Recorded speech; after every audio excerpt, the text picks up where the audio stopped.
আপনি এক নিঃশ্বাসে যতগুলো গুণে নিতে পারেন, যত গুণে নেবেন ততগুলো সবগুলো আপনার। কিন্তু একটা চ্যালেঞ্জ হলো আপনি ভুল করতে পারবেন না। বুঝতে পেরেছেন? ওকে, শুরু করেন, নেন। হ্যাঁ, গনেন।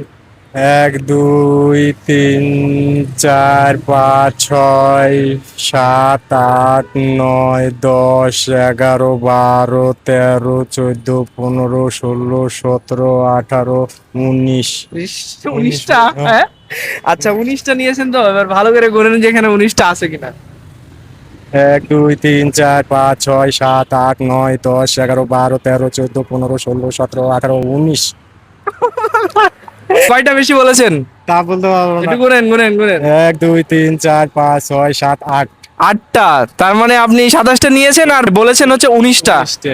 দর্শক, বেশি চলে গেছে, টাকার ভিতরে বেশি চলে গেছে, মানে মোটা তো বান্ডেল ধরতে পারতেছি না। আচ্ছা দর্শক, এখন আপনারাই বলেন কি করব। এই টাকাটা কি, মামা তো চ্যালেঞ্জে হেরে গিয়েছে, এখন আমি ওনাকে দেব নাকি দেব না? কি বলেন সবাই? মামা কি বলেন আপনি? সেটা আপনার ইচ্ছে, ভিডিওটা শেয়ার করে দিবেন, সবাই মিলে একটা লাইভ দিবেন। জি, এটা আপনার কেমন লাগছে আপনার? আমার খুব ভালো লাগছে। জি, অনেক ধন্যবাদ। আসসালামু আলাইকুম।